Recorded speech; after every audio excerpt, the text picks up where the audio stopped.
So, in being in the shroud role for a while, which of the scientific studies conducted do you find most significant and why? Well, that's kind of a loaded question because for a week they took thousands of photographs and I've got a number of their photographs because I chimed in with Ken and we got the photos from Barry and a couple of the other major scientific photographers. And I show them in my shroud presentation. And you see these guys leaning over the table and they're taking tape samples, they're doing this, they're ultraviolet, infrared, spectroscopy, everything.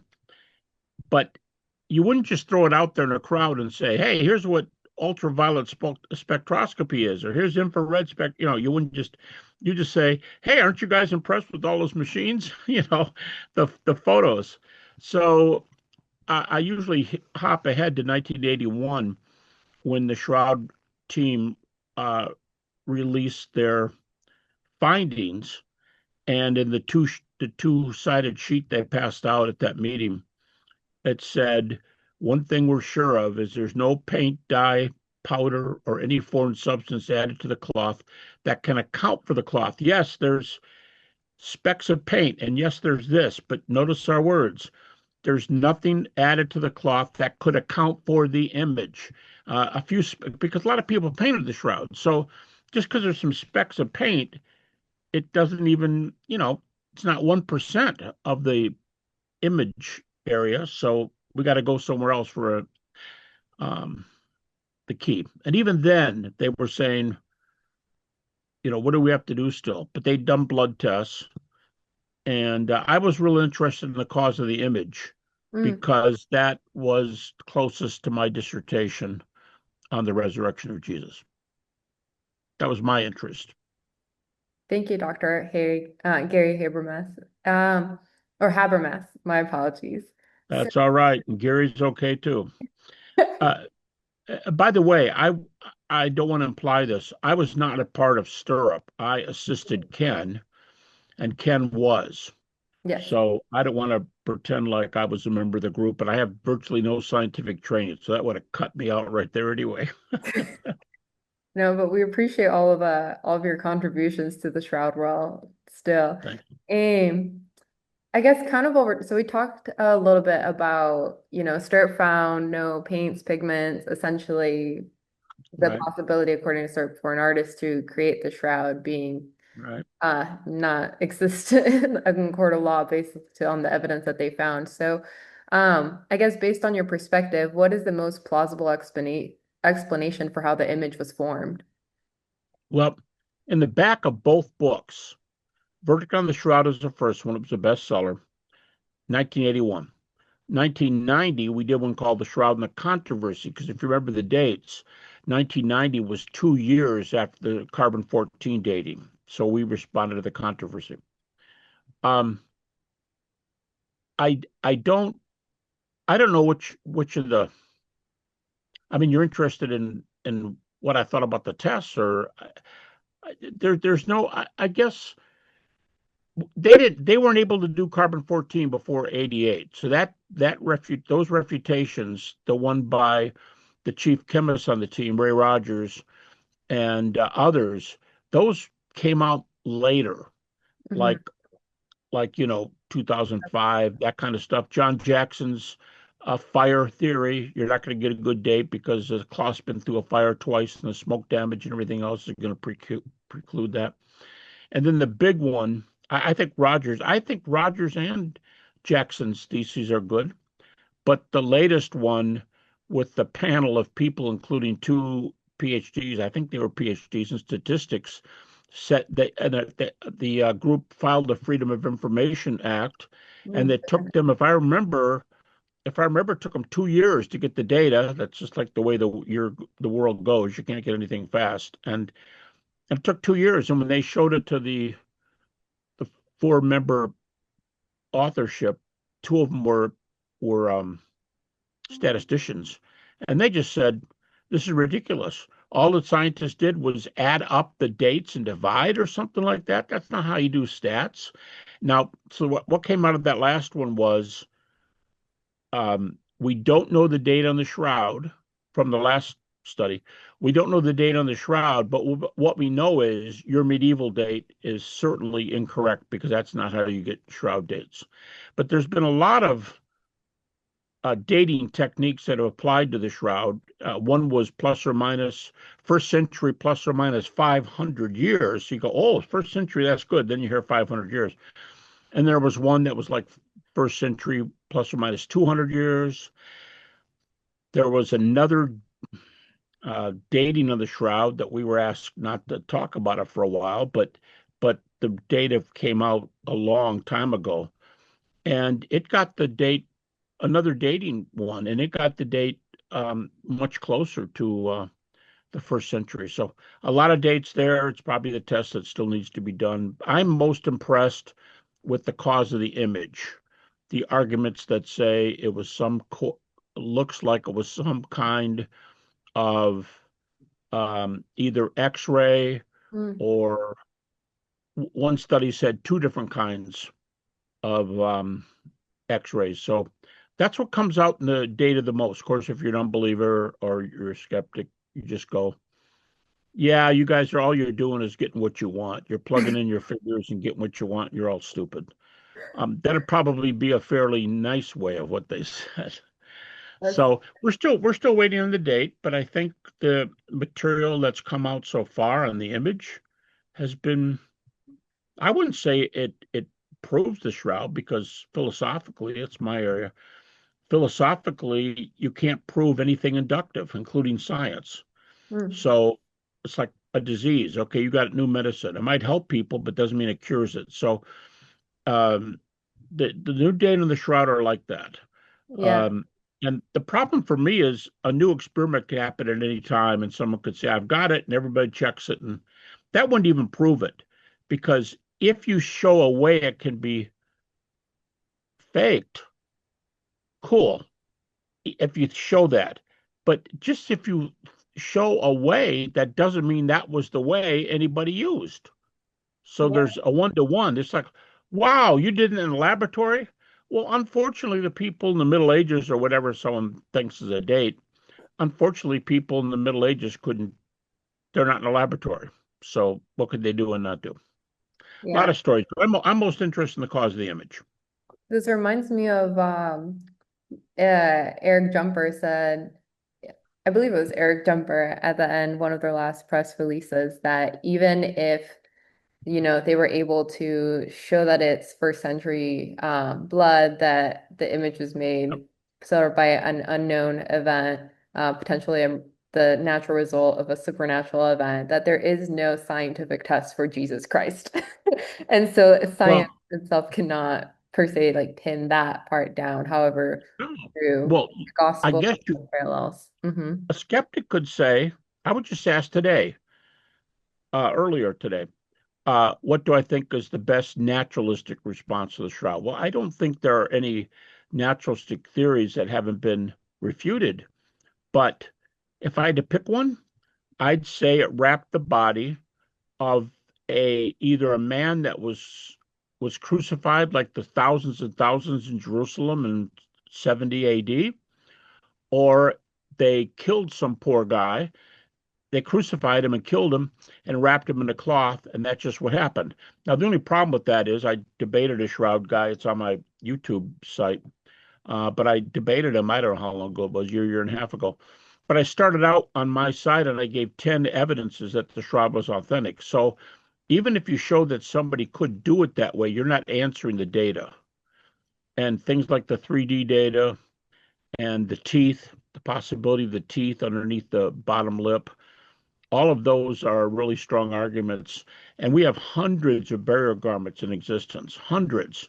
And they have blood. They sometimes have blood. They sometimes have decomposition, but none of them have body images, at least not superficial, 3D, non-directional, et cetera, body images. So the shroud's going to maintain its interest because just because we can do something today. what I was going to say was both those books have, we reproduce it in the second book, but both of them have involved appendices that refer to about every major theory that was placed against the Shroud in 1981 and again in 1990. We have multiple refutations, most of them in the words of the scientific team and their published journal articles. So those two books both have refutations about everything. And there's not been hardly anything new since those books came out. I don't remember any big theories that I'll say to myself, boy, next time you get interviewed, you better say this biggie, because I think we covered most of the bases in volume 1 and 2 and gave refutations. We'll have to definitely add your books in the description of this. So you mentioned the lack of directionality and how that's one of my favorite I guess evidences for the shroud because it Non-directional. yeah, Yeah, the non-directionality because right. how could someone paint it? Everything that human does, even like pointillism or something, there you can't have this complete randomness with start found. That you also mentioned the teeth, which is a very recent finding. We were talking about this a little bit earlier. Could you please explain sort of the significance of this latest study? Yeah, the teeth have been known for a long time. Probably Alan Wanger and his wife, Mary, are the two who gave it the most press in the late 1990s. Alan he's a medical doctor with a dual specialization, and he had developed a camera option on shroud photos, and he's the one that popularized the teeth and a lot of other things. And it stood for a long time, so it's been around. But just recently, a news uh, uh, brief was issued on a news channel by a medical doctor who is a surgeon, among other things, either specializes or does a lot of face surgeries. And this person zeroed in on the teeth, and it was just a short article, but it basically said the the teeth underneath the lip are definitely there. And just so somebody doesn't think, oh, he's one of these shroud devoted guys that won't say anything negative, he's just crazy positive. Well, in this release he says, now some people think there were teeth above the upper lip, in other words behind the mustache, but he said, I don't think there's any teeth there. So he Mm. was being critical of the upper lip theory, but very accepting of the bottom lip theory. And then he said, when you get older, he said, when you chew food all your life, your bottom front teeth often flatten out, and there's little flat part on the top of the teeth. You don't need caps or anything, but the teeth just flatten out. And he said, you can see that flat area on the teeth of the man in the shroud. And he said that's very important because whatever created the image, it came through the image and up. Ken and I used to say in the old days, we don't know if it is, um, you know, some sort of X-ray.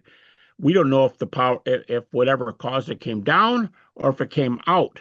Well, medical doctors started pointing out way back decades ago that things like the teeth, the spine, the fingers, those all show that it came from the inside because it took the guts, so to speak, of not the guts of the man's body, but what is under the cloth. It brought bodily things up through the cloth, so that it came from the inside. And he said that if I get him right, the news flash said that the flat part on the bottom of your teeth shows not just that the the it came inside out, but it showed some depth because the teeth weren't just flat things on a photograph. They showed depth by showing however small that flat part on top of your teeth is, it it's obviously there, he said. He didn't, in the article I have today, he didn't say anything about the roots, but there there does appear to be the roots of the teeth available there. And I think that, along with 3D, is is maybe the two most difficult things to explain on the shroud. So for the 3D, are you talking about the VP8? Yes, VPA image analyzer, Yeah, so some people which I say, understand there's still a few working ones, and they're hidden here and there in people's basements because they're not being used in the labs anymore. You know, we they were in 1970s, and we've way outdone that now. But it measured cloth to body distance, so you can talk. Basically, what it shows in a sentence is you can get the image on the cloth even in areas where the cloth did not touch the body. So what mhm. that means is the image creating mechanism, if you want to think of it this way, it jumped across space because it wasn't in contact. So some would say that, the VP8 had to be tweaked and set up just so to be able to get that 3D, that three-dimensionality of the shroud. How would you respond to that? Well, here's the tweaking response. Um, that the VP8 was used in the Voyager type space shots to tell the difference between the satellite and the body, the planet, like maybe Mars, and it could tell distance. Nobody blamed them with tweaking it to get the distance between the spaceship and Mars. They just, oh yeah, that's what that thing does. But when it's close to like, you know, I'm not saying the Shroud's a miracle, but when it's something where that option's on the table right away, oh, well, you got to do this and you got to do that. Funny, nobody said that when they were doing the scientific tests. But what it means is, well, here's a good example. The left leg of the man in the shroud has popped up in rigor mortis. The knee is up and the right leg is flat. Now, the cloth, if you think about the two legs being very close together, the left leg, the knee in particular, would definitely have the cloth over the knee. Just like when you lay in a bed or on the floor or whatever, if you put one knee up and put the other leg down, if you then you get cold and you put a little blanket on you, it's going to go over the left knee that's up in the air. It's not going to rest on the top of the knee that's right next to it that's flat. Hmm. But both are visible on the shroud. Both are equally visible. So another point is that whatever created the image on the shroud. Now there's some work on this aspect, but here's the old answer that I don't think has been refuted. The image on the front, you would think the image in the front would not be as dark as the image in the back because a 150 to 180 pound man is lying on top of this cloth. But both the back and the front are uniform. So it's whatever's making the image is not the thing that you think, oh, you're sitting on that piece of cloth. It's going to be darker there. But when you rested your elbow on it for 30 seconds, that's not going to show up or it's going to be much lighter. It's not like that. The shroud, the shroud is just different than what any number of people hypothesize. Do you remember by any chance where this idea that you're talking about uniformity came from? I know it's some of the original Sturt papers was that Jumper and then Jackson in a critical summary. Jackson, Jumper, and others did articles on this that were published in peer-reviewed secular journals like chemical or physical journals, physics. Mhm. And yeah, that material was out when we wrote on it because Ken and I don't think it was like the second book and not the first book. I think we reported on both books. In other words, in my mind, it didn't come out between 81 and 90, our two books. I think we reported it in both. And you can look at the photos. You can observe the back because, it's a head to head, 14 foot 3 inches long, and see if you can find differences in the image on what's dark and what isn't.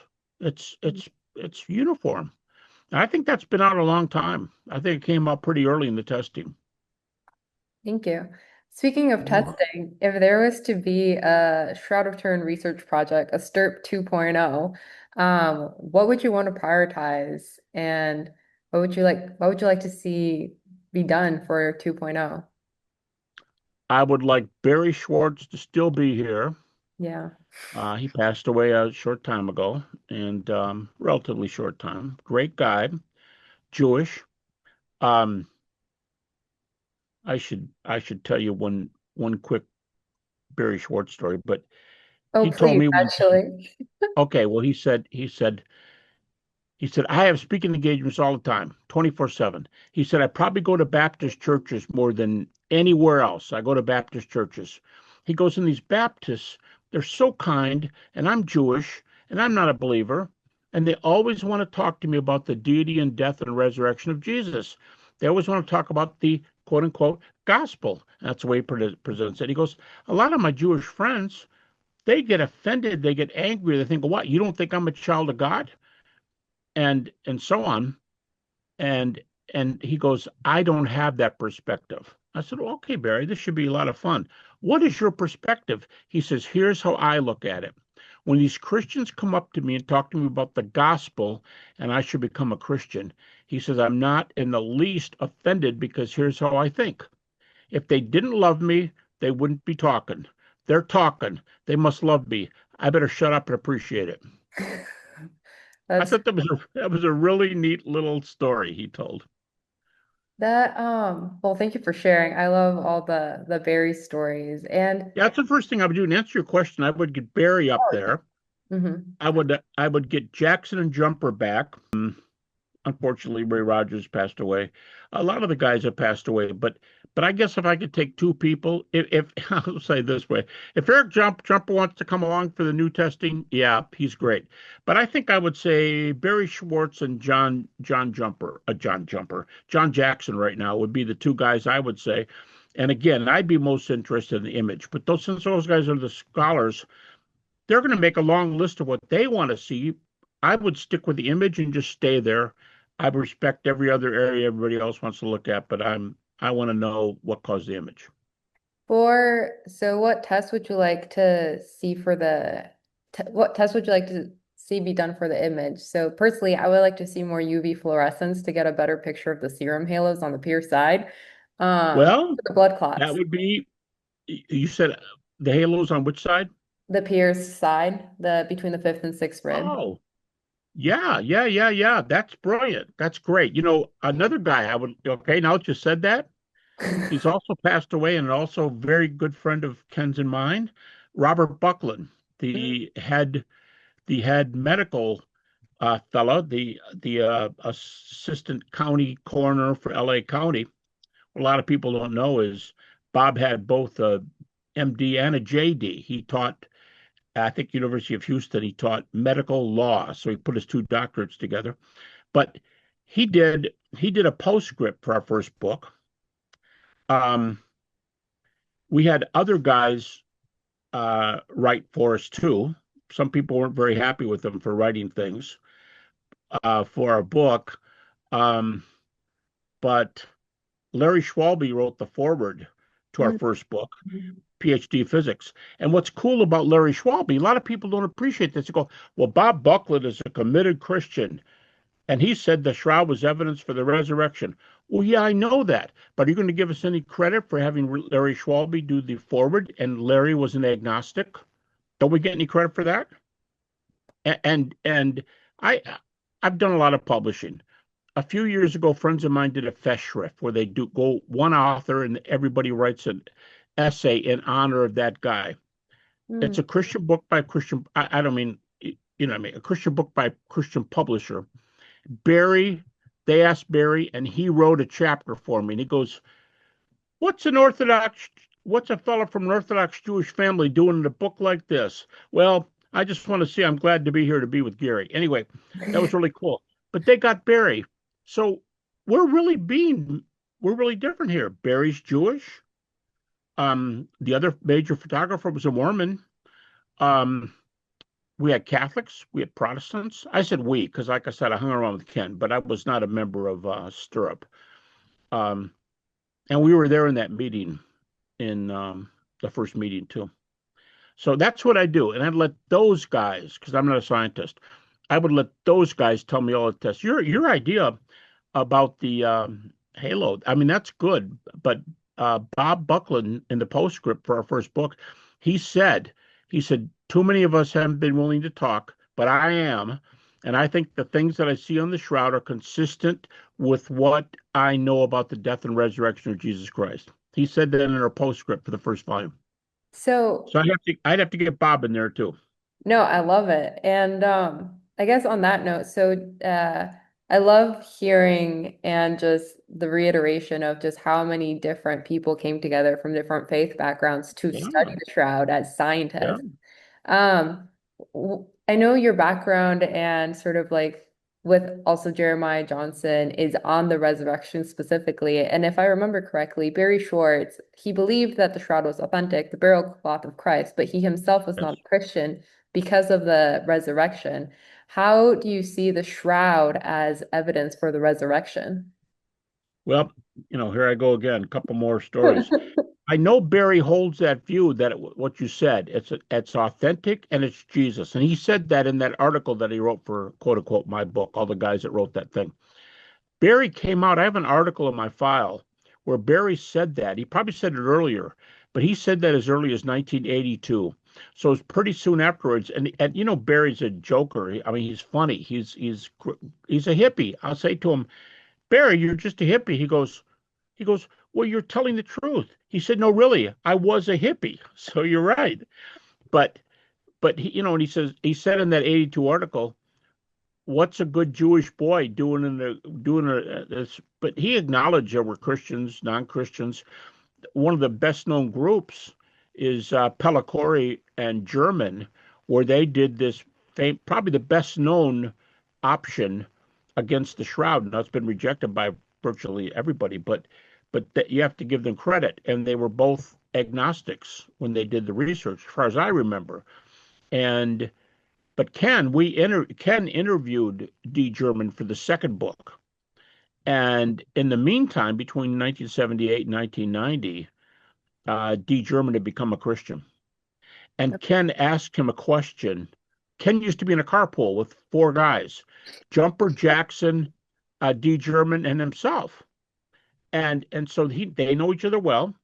And Ken interviewed him and he said, D, um, did you become a Christian because you believed in the shroud? And Mm. this is D's answer. It was another brilliant one-liner. No, Ken, I didn't become a Christian because of the shroud. I became a Christian because I believed in the man buried in the shroud. Mm. That was cool. And back to your question about Barry. Barry and I talked for a long time about the resurrection on more than one occasion. He knows all my work. I've got many, many books on the resurrection. And he knew, I said, Barry, anytime you want to call me up and I don't want to force anything on you, but anytime you want to talk, I'll be glad to give you evidence for the resurrection, a lot of it. And here's what he said to me. He goes, Gary, I don't I don't believe in the resurrection, but that doesn't mean I'm against it.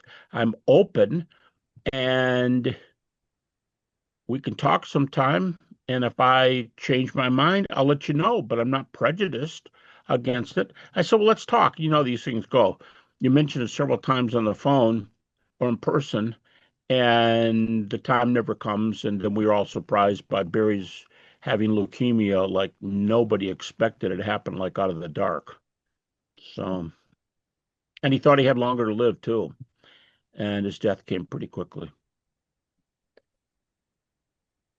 I guess while we're talking about Barry, what's one of your other favorite stories about him? I know in the postgraduate course we got to hear a bunch of his stories recorded, but I'm just really enjoying hearing you talk about him and about Everybody, origin. I told you, we were in that group with 12 people. So when you look up on the screen, there's 12 people doing a Mhm. tribute to Barry. Dale Glover, if you know the name, Dale is a Canadian philosopher, and he got the group together. And you can see it online, Glover, Dale Glover, and it's kind of a debate program. But we were all there to give him credit, and stories were just galore. But I've already told you my two favorite ones. The one where he said, I'm not Baptist, but I realized they loved me. And so I loved them back. And I was just totally open. And no matter how many times they presented the gospel evidence to me, quote unquote, he said, I was never offended. And I said, seriously? No, I was never offended. I like that one. a lot, you know, and and the other one I just told about Barry and some of the things he said. He did some really good stuff on the dating too. He came out and pretty much exploded just about his own things on his website. He did pro and con on his website, a lot of it, best website bar none. Yeah. He does a lot of good reputations on the why the Shroud is not a fake and why he does think it's A, authentic, and B, Jesus. And the Q&A section on shroud.com. I guess on that note, what is the biggest myth or public misunderstanding about the shroud that you would like to correct? Well, I think it's out there a lot now, and people, critics in any field, political, religious, you name it, in any field where people are hot on both sides. Um, if you don't want to believe something, you can load the data on the if you're honest enough to study data on both sides. Sometimes we're the angriest at the things we have the most trouble refuting. And the thing that bothered me the most, I probably the thing that we got most often is what everybody said. It's a bunch of baloney. It's a myth. You know that because of the 88 C14. And you had John Jackson's argument against this thing's been in two fires. Probably no test is going to be good. Ray Rogers, who says I'm a chemist, I've got two threads from the Shroud, different areas. And I'm not telling you, he starts the article out by saying this: don't give me any baloney about miracles. Don't talk to me about Jesus was the Son of God. I'm doing a scientific argument. Don't mess it up with religious junk. And then he dives into it. And he says, this is a chemical story, first and foremost. I have two threads. They're both from the cloth. These things are round. Other people have them, and they're different cloths. One fluoresces, one does not. They can't be the same cloth, unless you want to tell me they stopped and got a whole different kind of thing and put that on the, and they knew people thousands of years later would be saying it doesn't fluoresce, and so they put different. It's just silly. So he did that in 2005, if I remember, Jackson's fire theory. But the one that just came out just a Tristan few years ago, Casabianca, the Tristan Casabianca Freedom of Information Chris, Act.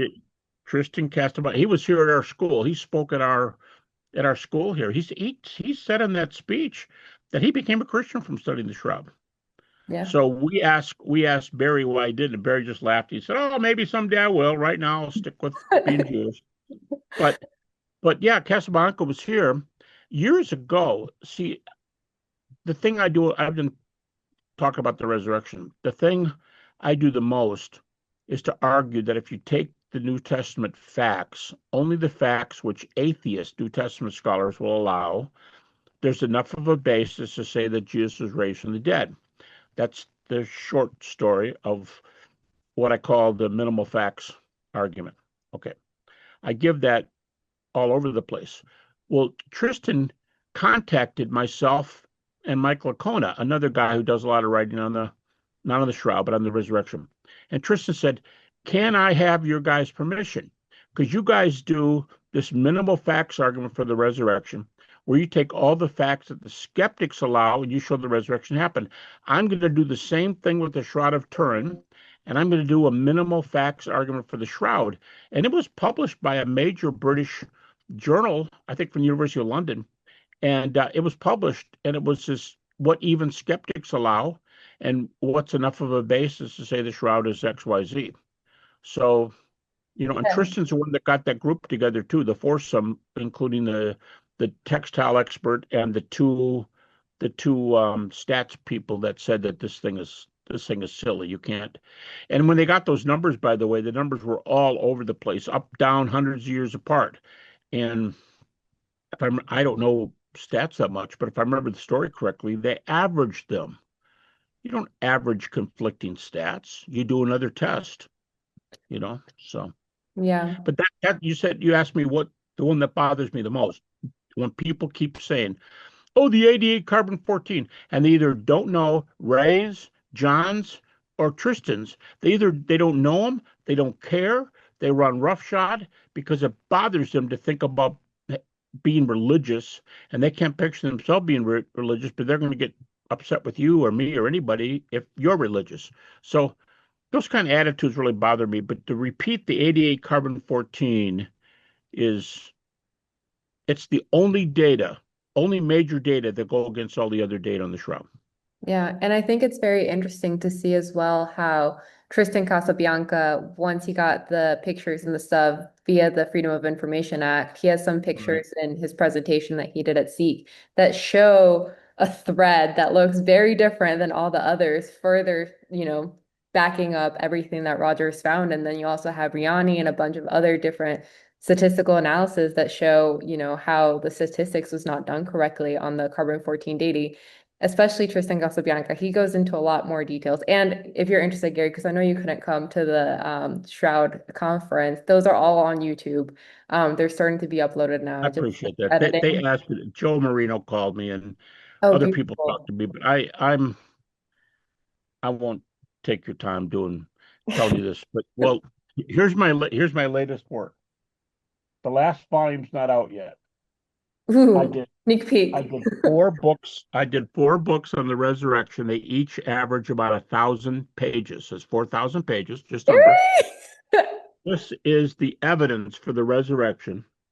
It is so big. I don't know if you can see my shelves behind me. These Yeah. are professionally made by a carpenter, and he put them 9 3/4 inches, which is standard shelves. This book does not fit on my own shelf. Oh, It's a quarter wow. of an inch too high and almost 1,100 pages thick.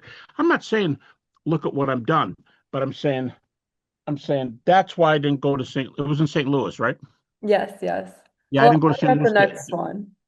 Well, the Bible Museum asked me to come to DC and do it, and I I just when I finished the last volume last December, I was working by the clocks. I turned the clock off when I quit working. I worked over 80 hours a week, and that was at the end. But over the whole length of those 4 books, I worked over 70 hours a week when I was in town. So I just wasn't taking a lot of speaking engagements. No, that makes I did debate Hugh Ferry. You probably know the name. Yep. He and I debated, and that's up on my website. And anyway, We'll have to give that a watch. I guess kind of on that note and all of your expertise and clearly you're writing on the resurrection, Gary, that book. I'm so excited to when it comes out, you'll have to let me know so I can let others know as well.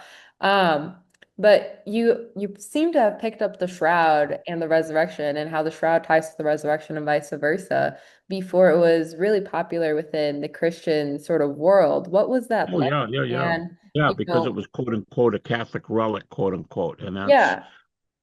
What you made you know, interested in the shroud? What was it like to be the only Protestant interested in the shroud at the time? well, Seeing, I wasn't the only Protestant, Mhm. but back in the day, I put it in my little bio when you asked me to do it. It was that high school book I read by Walsh, um, that the evidence seemed so good for the shroud that when I finished my dissertation on the resurrection and was convinced it happened and it was being published, that's all cool. But then I said, well, maybe it's time to get into the shroud. So it was doing the shroud because of that book I read in high school.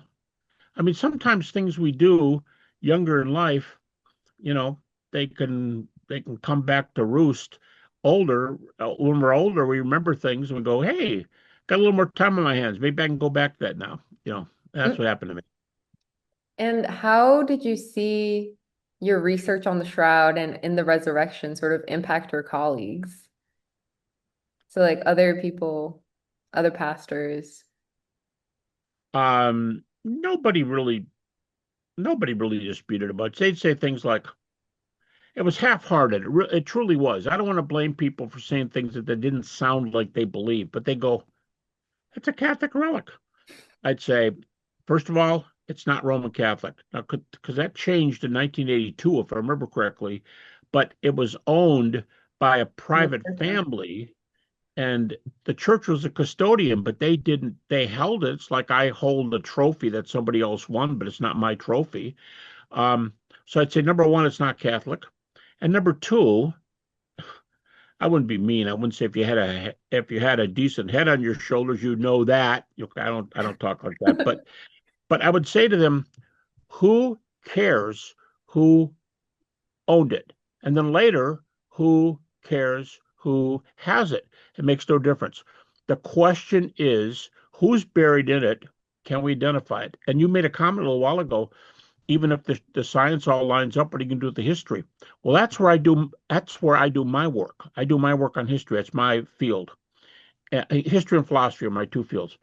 And I did a paper at the it was convenient. It was an international conference on the Shroud, but it was in Richmond, Virginia, 1998 or something like that. And a book came out of it.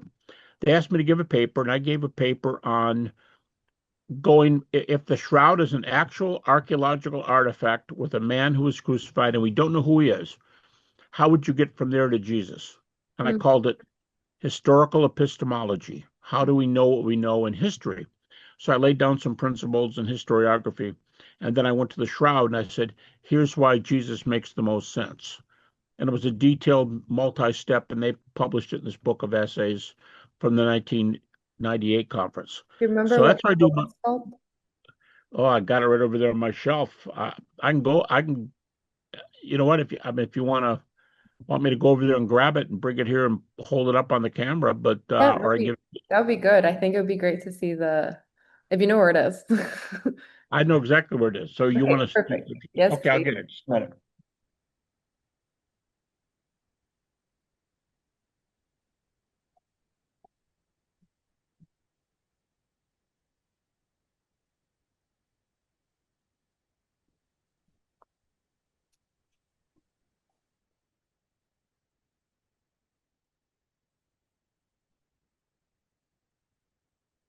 All right, here it is. Brian Walsh is the editor, and this is the book, Hmm.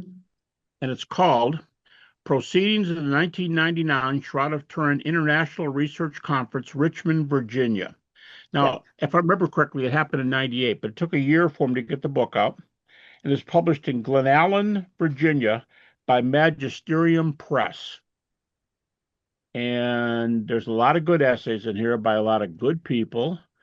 Um, Zugabe, if you know that name, Alan Adler, the guy that oh, Al co-discovered. Advisor. I love his chemistry analysis on the Shroud. Essentially, I find that to be the most, personally, the most solid evidence for authenticity is Well, on he and John Heller did that together, and John was the guy from Yale that I mentioned earlier. and the Protestant John theory. Jackson's got a letter. An article. Kevin Moran, who's the V8 image analyzer guy, are Hmm. one of them. Alan and Mary Wanger. Yep, Um, let's just see. Rebecca Jackson has one. Alan Dreisbach, if you know him. John Jackson is the second one. Barry Schwartz has an article. Barry's is the role of the internet in current shroud research. that's That's Barry. probably around the time that he started Shroud.com because Yeah. when was it the Billy Rubin where he called up Ray Rogers and then Ray Rogers was like, "Didn't you see my analysis on the Billy Rubin?" And Barry's like, "I don't know what that means." And he's like, "Well, that's why it's red." And then that's when And Barry, go back oh, and it's get it. authentic. Yeah. Well, Yeah. Ian Wilson has, you mentioned Ian Wilson, Paul Maloney, John Jackson has another one. Um, Brian Walsh has the last one. My article was entitled Historical Epistemology, Jesus' Resurrection, and the Shroud of Turin. So my essay was an effort to say, I'm no scientist, but if you got the science lined up, here's an argument that gets you from the man on the shroud to the Jesus of the Gospels. Would you be That's able to summarize that argument in case people can find the book? Well, it's a long article. Oh, I It's a know long you wrote the and giant and book. I don't even remember how long it was. I did this what 20 almost 30 years ago. That's okay. I'm just trying to check the page numbers.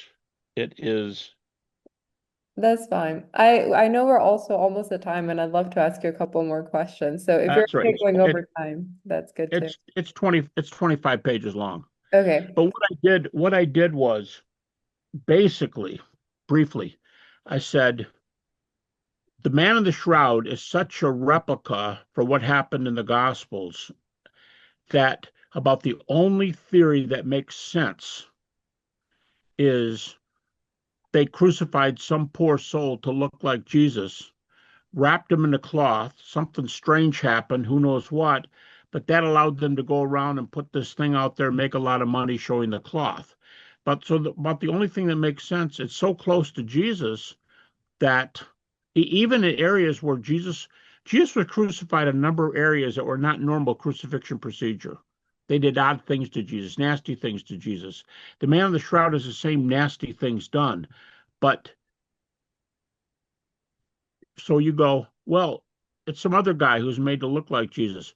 But then all those arguments wouldn't apply to it. The teeth, the 3D, superficiality, non-directionality. There's the light, dark, left, right reversal, light, darkness.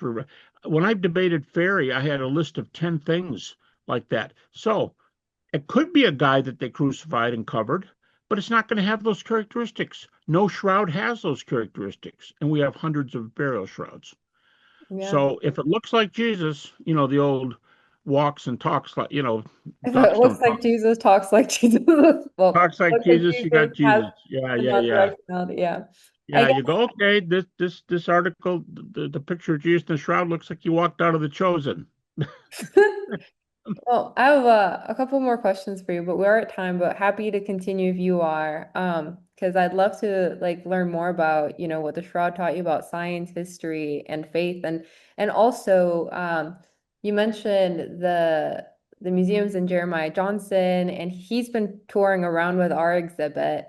So what do you see as the benefit of, how a shroud exhibit, how standing in front of a replica, life-size replica, can help people experience Christ? Well, do you mean actually experience them like in your heart, or to look at this and say, wow, this looks like, just to make a quasi superficial, yeah, that looks like the guy who was crucified, that kind of thing? Both.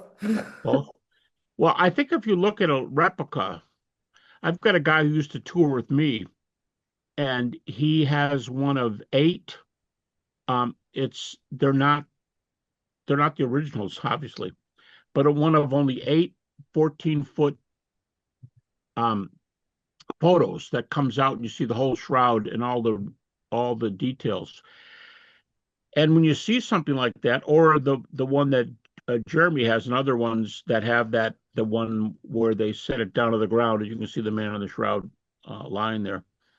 Um, I think it does create a person's ability to look at that and say, "Wow, from what little I know about the Gospels," or whatever they might say. Whatever I know about the Gospels, this seems like it's what I heard when I was a kid and I heard the preaching. Just superficially, it looks like Jesus, but what's your option? They whipped the person the same way, stabbed him in the same place, put nails in and so on and so on. And if it's not, and it's a look-alike, then you got to explain all that science. And there's literally, again, you can find the debate with Ferry online. We each were limited in time and so on. And during my What's the Case for the Shroud, I literally made 10 points that were very evidential about the shroud that don't fit these other things. So if it's a guy, if it's a look-alike from Jesus, because he is a look-alike from Jesus, in fact, it's probably Jesus. But if it's a look-alike person, but you can't do, how do you get radiation from a dead body? I'll just stop right there. What do you do with the radiation from a dead body that comes through the teeth and up on the cloth? How do you get those two things on a cloth from a guy who was just killed? I can tell you this. When the X-ray view was first coming out, it was in the early 80s, Mhm. and the professor that, one of the main ones that broke the news, was a chemistry professor at Eastern Michigan University.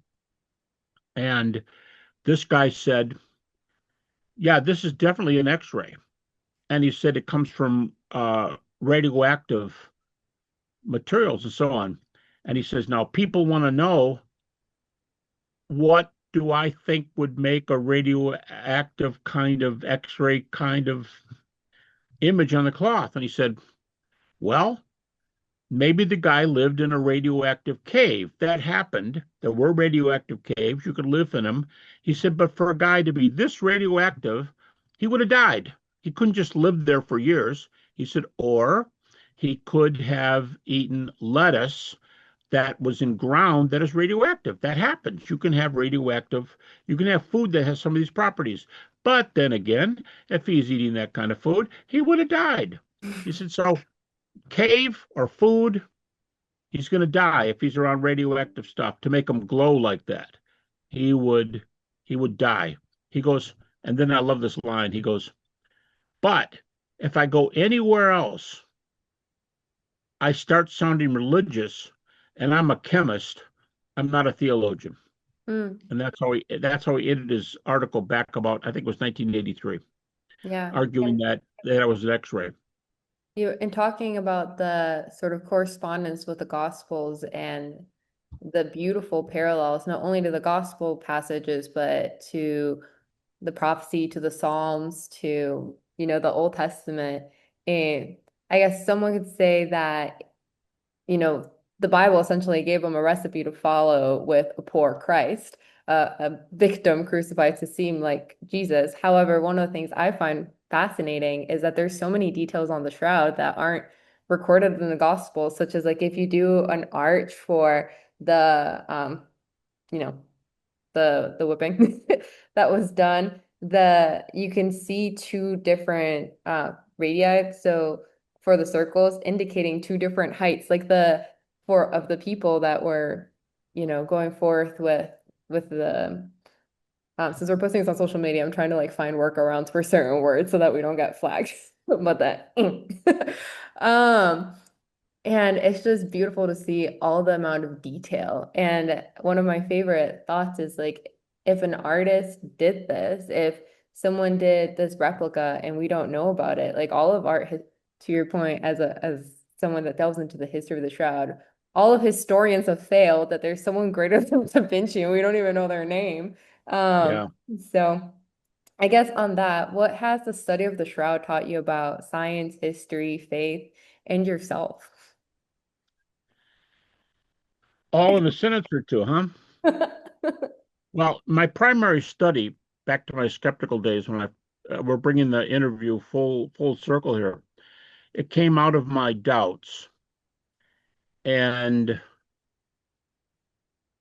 I was convinced that the resurrection was occurred, and then a few years later, I ended up doing my PhD dissertation in that area. So it's been a godsend for me, you could say, because for me, it's the evidence for Christianity that can't be refuted, the resurrection. Then when I got into the shroud, it seemed to be like a brother, you know. In fact, the one who was buried in the shroud could be the same one that rose in the tomb. And so for me, I was already very firm on the resurrection after doing my dissertation, and then after that, more than a couple dozen books on the resurrection. Um, I'm very convinced of the resurrection. The shroud increases that. Now, I'll give you an example. Just the way inductive studies happen. I'm not a scientist, but as history or that kind of thing, history you can't give proof either. But the more data you get, you can either become more or less sure, depending on how likely something is or is not. Um, but I think the shroud is one of the things that points to the resurrection. I think the historical evidence for the resurrection is stronger myself, but I think the shroud brings a lot of things to the table that buttress the death and resurrection of Jesus, and hence what he said about himself, and hence salvation, which, in the New Testament, the gospel is based on the deity, death, and resurrection of Christ. It's the key. So it brings it all together. And for me, again, in a one-liner, um, it is what tells me the center of Christianity is true, and they both work together on that front. As far as practical, after finishing these four books, only three of them are out now. The big 1,000 pagers, or almost 1,000. Um, After doing the big books, volume four hasn't come out yet, but uh, my interest has changed toward how can I help people, I've got 3 books on the subject of doubt. What about why do young people deconstruct, as they call it today, and leave the faith? So I work with a lot of people that are going through doubts. 3 of my former students are all doing the same thing, and I just send my cases to them now. I'm more interested right now, what it's done for me practically is I'm more interested in telling other people the story, helping them through their questions, and helping them to see that this could be that combination, namely the resurrection, history and science. That combination could be the answer to their deepest questions, whether they know those are their deepest questions or not. That's beautiful. I guess a last question, because I feel like that's such a beautiful way to end there. But I highly resonate with, the objective of, I guess, this truth seeking when we know that truth himself was Christ incarnate.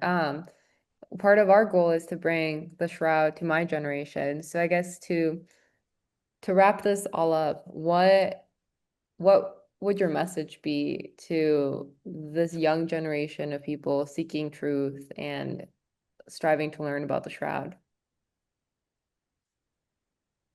I think one of the first things I'd say is most rejections of, say, Jesus or his claims to deity, death, resurrection, most uh, of those who deny it, um, I think they do so increasingly for worldview issues, not evidence issues.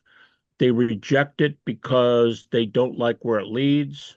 They don't like you're saying to them, "Oh, you just want to get in my face and try to convert me." When the person, a lot of Christians try to do that. But a lot of Christians who don't try to get in people's face and convert, they're still painted with that same thing.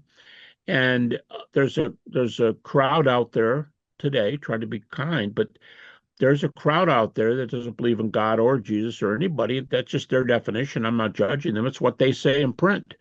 And they get angry when you try to say something differently. Some of them get very angry. I could tell you about some personal accounts, but there's no time and it's not a story. I wouldn't repeat them anyway. Um, I think the people who reject don't do it because they know the data. Hmm. I think they have other reasons for rejecting. So the main thing I would like to say to your generation is if you care about these questions, pay the price to do some of the research. If you don't care about it, I mean, if you don't care about it, I don't know what to tell you. If you're not going to spend time doing it, then what can we do? Pray. I don't know. You can pray. There's other ways that things happen, but don't go after people who have data.